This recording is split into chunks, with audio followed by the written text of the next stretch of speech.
안녕하세요. 공시와 투자 키팩터를 통해 투자 아이디어를 찾아주는 태린 아빠입니다. 내용 보시고 도움되시면 구독, 좋아요, 알람 부탁드리겠습니다. 이번 시간에는 스펙 상장 주식을 어떻게 공략하면 좋을까? 이걸 말씀드리고 싶고요. 이제 유한타 제3호 스펙을 사례로 말씀드리려고 합니다.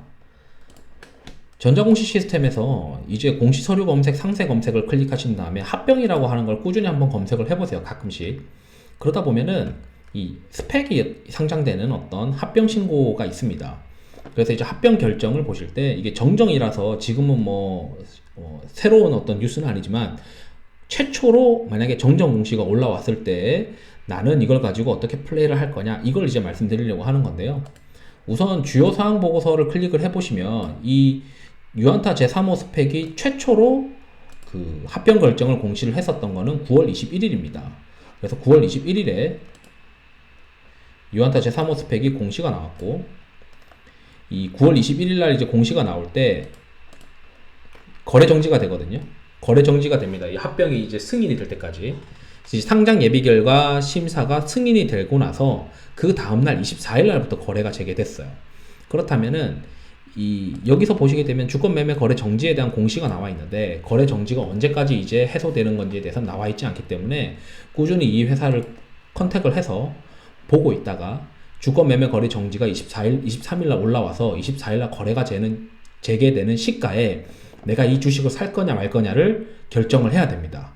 그렇다면 유한타 제3호 스펙의 경우에는 24일 날 거래가 재개되는 시가가 3,000원이고 고가가 이제 3,900원으로 이제 마무리가 되었어요.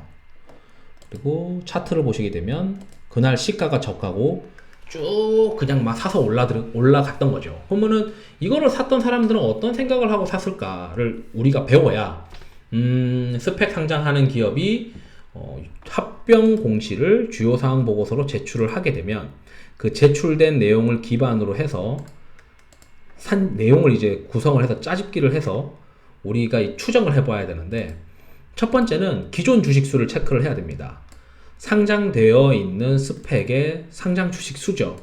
이제 이걸 어떻게 체크를 하냐면 유한타 제3호 스펙의 경우에는 9월 21일 날 합병 공시가 떴으니까 그 전에 이제 거래 재개될 때까지 우리가 확인할 수 있는 거는 3분기 분기 보고서겠죠.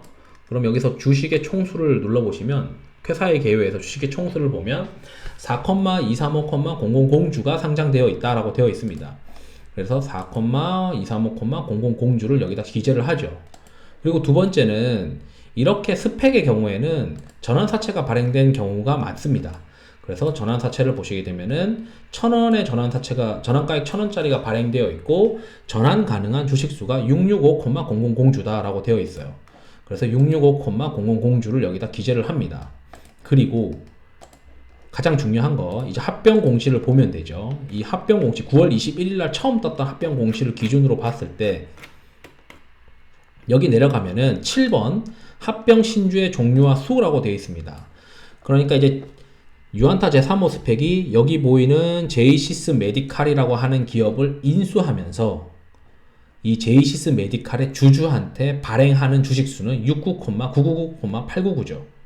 그래서 제가 여기다가 이거는 지금 현재 수정된 주식수인데 69,999,899 69,999,899 그러면 69,999,899주를 주게 되니까 현재 만약에 상장이 되면은 총 발행 주식수는 희석 가능한 전환사채를 고려하면은 74,899,899주가 되는 거고, 예를 들어 아침에 시가총가가 3,000원에 시작을 했다고 하면은 3,000원에 시작하는 시가총액은 2,247억 원으로 추정이 되는 거죠.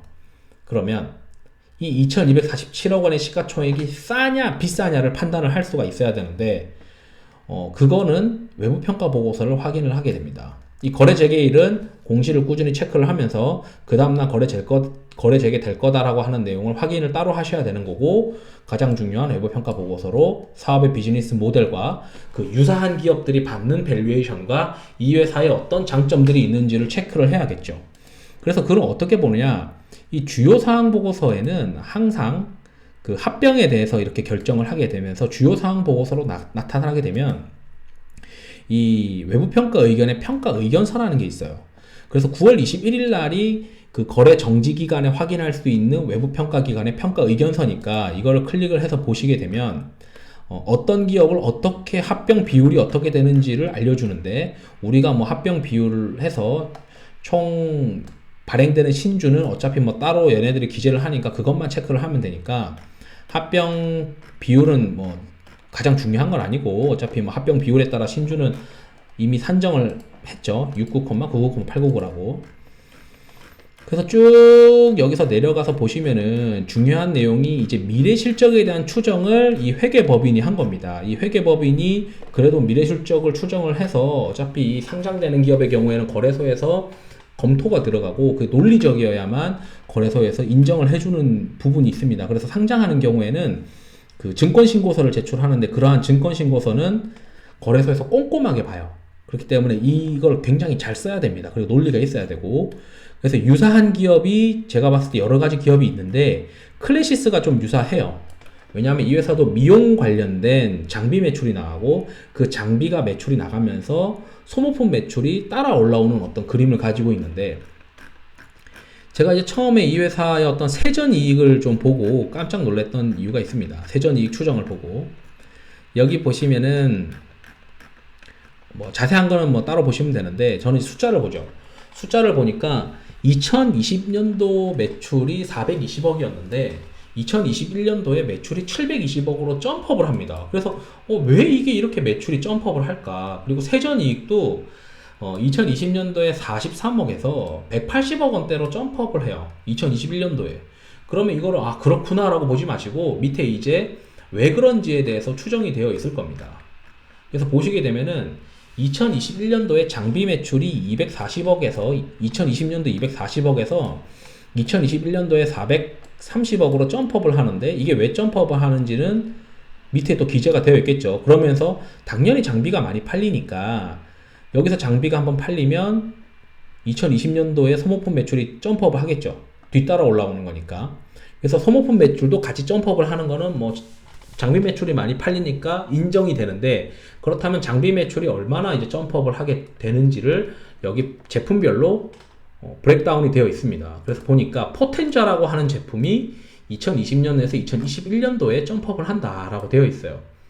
그리고 그 왜 그러냐, 나머지 이제 피코 레이저나 하고 하는 거는 신제품으로 나오고, 그래서 가장 키팩터인 포텐자라고 하는 제품이 왜 이렇게 많이 나가느냐, 최대 매출처가 C사라고 되어 있어요. C사와 기타로 나눠서 우리가 산정을 했는데, C사가 지금 현재 포텐자를 주문한 바가 있는데, 코로나19 사태로 인해서 미국 내 영업 중단 등으로 인하여 수량이 연기가 되었다. 그러나 최근 영업 재개를 진행하니 그 2020년도에도 한 100대 정도 나가고, 2021년도에는 자기들이 봤을 때는 한 700대까지도 나갈 것 같다. 그러면은 제품 매출 나가면 당연히 소모품 매출이 따라오겠죠.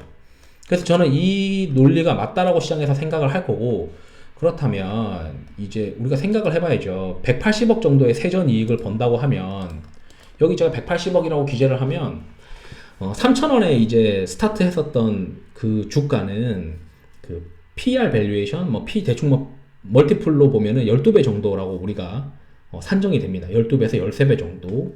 그런데 그 합병보고서 아까 보시게 되시면 2022년도에는 270억으로 점프업을 해요. 그럼 시장에서는 대략 2년 평균 잡아가지고 11배, 12배 이렇게 이제 산정을 했을 겁니다. 그러면은 저는 이제 생각했을 때 그 영업이익률이 50%씩 나오는 클래시스처럼 당장 멀티플을 30배, 40배씩은 줄 수는 30배, 40배 타켓을 줄 수는 없겠지만 25배에서 한 30배 정도까지는 타켓을 주실 수 있지 않겠느냐, 이렇게 이제 생각은 들더라고요. 그래서 이제 맥스 주가는 한 5,000원에서 6,000원이라고 우리가 이제 산정을 할 수 있겠죠. 한 6,000원 정도 주면은 한 24, 5배 되는 거니까요. 그런데 이제 이 재밌는 게, 유안타 제3호 스펙이 이날 시가부터 쭉 올랐어요. 그 말은 시가가 엄청 밸류에이션이 싼 기업이다. 비즈니스가 유사한 클래시스가 연간으로 보게 되면 멀티플이 PER 기준으로 한 30배까지 받는다. 그 타켓은 시장에서 이걸 40배 보거든요. 그렇다면은 이 유안타 제3호 스펙에 상장되는 제이시스 메디칼도 비슷한 비즈니스 구조에 장기적으로는 영업이익률 50%대에 갈 수 있으니까 뭐 못하더라도 이제 좀 디스카운트 돼서 본다면은 한 25배까지도 볼 수 있었던 것 같아요, 순간적으로. 그런데 그날 아침에 시가가 3,000원에 시작을 하니까 너나도 달려들었겠죠.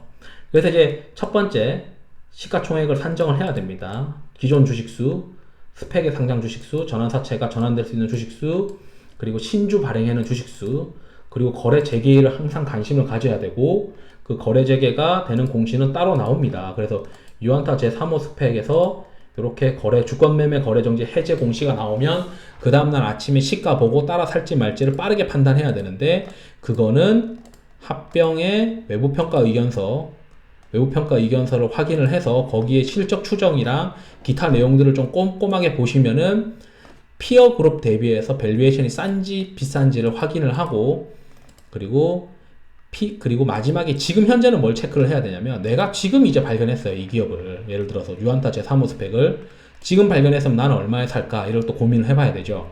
그러면은 이제 밸류에이션이 좀 싸져야 우리가 살 수 있는데, 지금 여기서 리스크가 뭐냐면, 이 합병 일정에서 보시게 되면은, 여기 본문을 한번 가보겠습니다. 주요 사항 보고서의 합병 결정에서 보시게 되면 이 주주총회 예정일이라고 되어 있는 게 있어요. 그러니까 제이시스 메디칼이라고 하는 회사 내에서 이제 주주총회를 하는 거죠. 합병을 하자 말자. 이 주주총회 예정 일자가 있는데, 주주총회 예정 일자에서 주주총회에서 통승인이 안 되면 이게 또 급락을 하게 됩니다. 그런데 과거에 그랬던 사례가 있어요. 대우 3호 스펙 같은 경우는 메디오젠이랑 합병이 취소되면서 급락을 했어요. 그러면서 급락했던 이유가 이제 특히 주주총회가 이제 핵심인데, 이 유안타 제3호 스펙은 지금 현재 기준으로 그 합병 결정이 정정됐으니까, 정정된 것을 기준으로 보시게 되면은 2월 10일 날 주주총회가 예정이 되어 있습니다. 그러니까 이제 여기 주식을 갖다 5,000원대에서 주식을 판 사람도 이해는 돼요. 밸류에이션이 5,000원 정도 되면은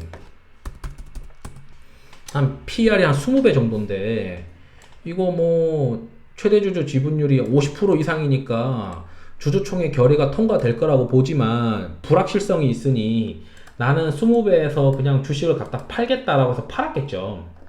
아마도 그렇게 팔았다고 저는 보고 있습니다.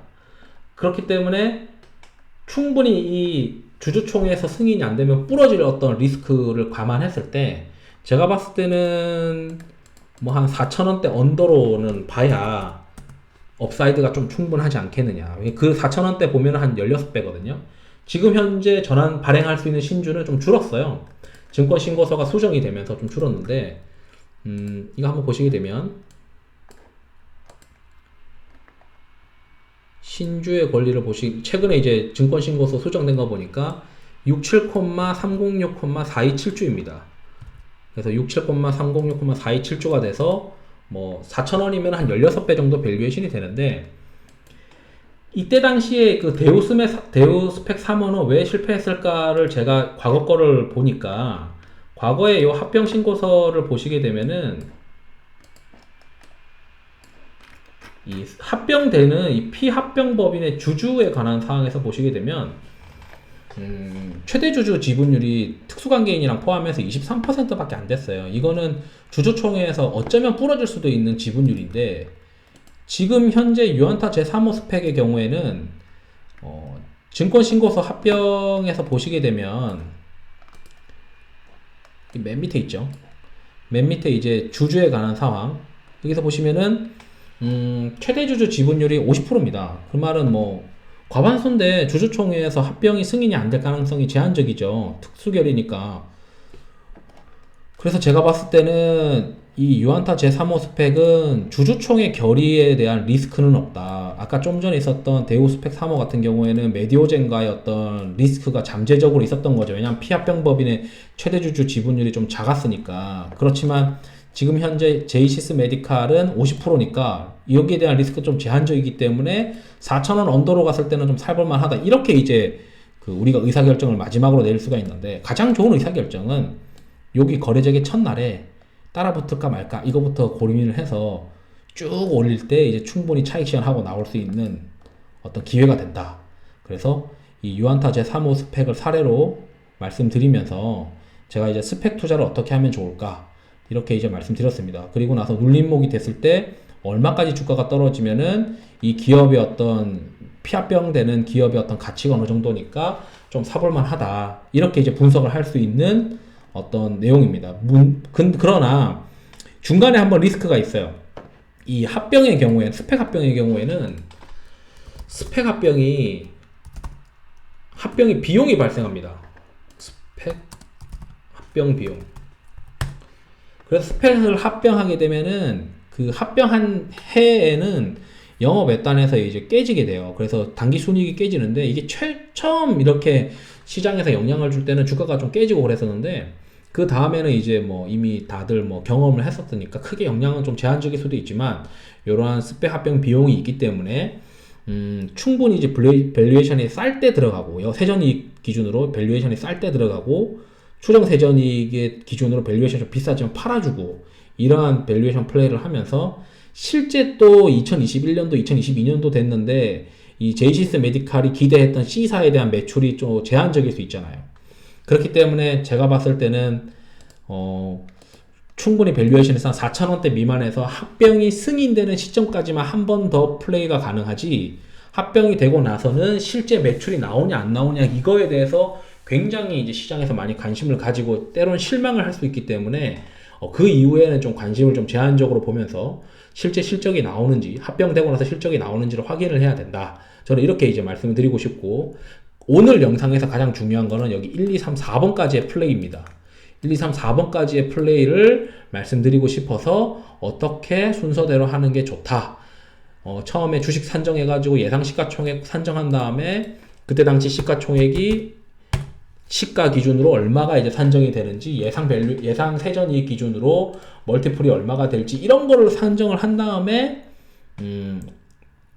우리가 피어 그룹 비슷한 기업 대비 싸냐 비싸냐를 체크를 해서 시가에 들어가면 충분히 먹을 기회가 있는 플레이가 될 수 있다. 이렇게 이제 말씀을 드리면서 마치도록 하겠습니다. 투자에 도움이 되시길 바랍니다. 감사합니다.